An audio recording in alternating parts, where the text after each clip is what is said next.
పాటే పాట కాదు చెప్పాల్సింది. నువ్వు నన్ను ప్రేమిస్తే నా ఆజ్ఞలను పాటించు. ఏం చేయాలట?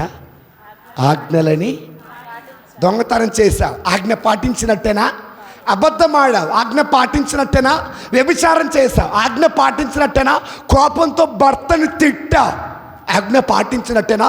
బయట తిట్టి కొట్టి వ్యభిచారం చేసి దొంగతనం చేసి ఈడకొచ్చి ప్రేమించేదన్ అంటే ఇది నిజమైన ప్రేమేనా?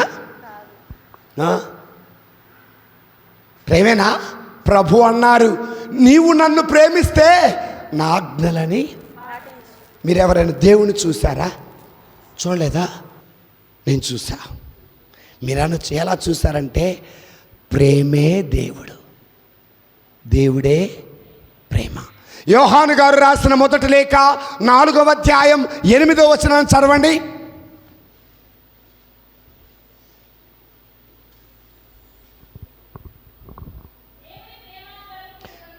అమ్మా చాలు, అక్కడే అయిపోయింది, కామ అయిపోయింది, ఫుల్ స్టాప్. దేవుడే స్వరూపుడు, ప్రేమకు రూపం ఎవరు? ప్రేమకు రూపం ఈ బొమ్మలు కాదు అమ్మా, ప్రేమకు రూపం ఈ గుండెకాయలు కాదు. చాలామంది లవ్ సింబల్, లవ్ బొమ్మలు పెడతారు, ప్రేమకు రూపం. అవి తీసి ఒకరోజు నా పోతే ప్రేమే దేవుడు. తర్వాత 4వ అధ్యాయంలోనే ఇంకొక వచనం చూపిస్తా, 16వ వచనం. దేవునకు మనపై గల ప్రేమ మనకు తెలియను, దానిని మనం విశ్వసించము. సగం అతికిగాక. దేవుడే స్వరూపుడు, ప్రేమకు రూపం ఎవరు? ఏమా ప్రేమకు రూపం ఎవరు? ఏ సనగాకుండా మళ్ళీ వాక్యం చదువుతుంది, దేవుడు ప్రేమకు రూపం. కనుక మరియా దేవుని ప్రేమించింది. మరియ దేవుణ్ణి ప్రేమించిందంటే అర్థం ఏంటంటే ఆయన ఆజ్ఞలని పాటించింది. నా ఆజ్ఞలు పాటించేవారు నన్ను ప్రేమిస్తారు. అయితే మనం ఎవరు చూద్దామా? ఇప్పుడు చూద్దాం. 20వ వచనం చదువుదాం. ఇది మన ప్రేమ. అమ్మమ్మ చూడండి, జాగ్రత్త, బైబిల్ ఉన్న వాళ్ళు చూడండి, అందరి వినాల ఇదే. కానీ ఎవడైనాను తాను దేవుణ్ణి ప్రేమిస్తున్నానని చెప్పుకొనుచు తన సోదరుని ద్వేషించేవాడు, ఇక్కడ ప్రేమించదని అధికంగా పాటపాడి ఇంటికి పోయి నువ్వు నాశనం కావట్లేదు అంటే ఇది నిజమైన ప్రేమేనా? ఇక్కడ ప్రేమించేదా యేసు రాజా అని పాటపాడి ఆడ ఏమంటే నిన్ను పెళ్లి చేసుకున్నాను, నా బతుకు నాశనం అయిందని శాపాలు పెడితే నిజమైన ప్రేమేనా?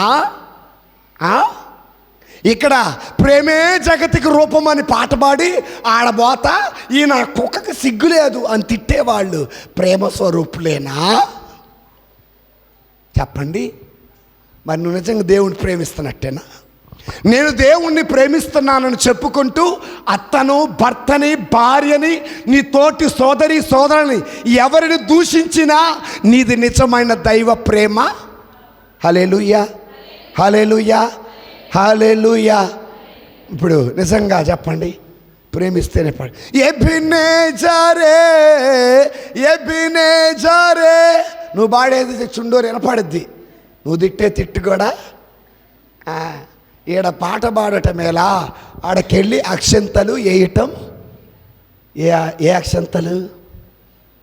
Praise the lord.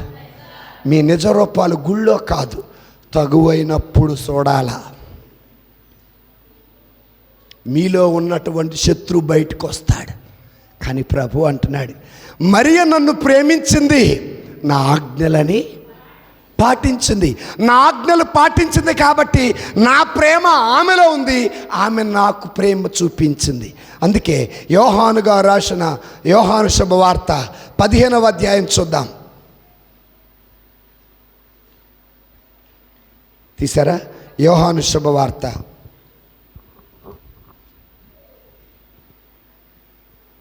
15వ అధ్యాయము 10వ వచనం చదువుతారా?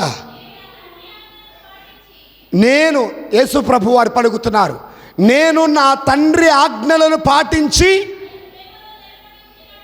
దేవుని ప్రేమలో నెలకొని ఉండాలి అంటే ఆయన ఆజ్ఞలను మనము పాటించాలి. యేసు ప్రభు వారు అంటున్నారు, నేను నా తండ్రి ఆజ్ఞలు పాటించి ఆయన ప్రేమలో నెలకొని ఉండినట్లే మీరు నా ఆజ్ఞలను పాటించి ఆయన ప్రేమలో నెలకొని ఉండండి.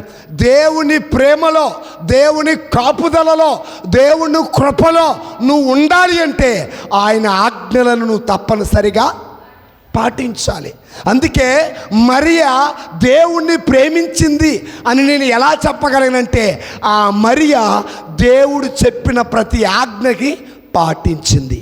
అందుకే ఏమని తెలుసా, ఇదిగో ప్రభు దాసురాలని నీ మాట చొప్పున నాకు.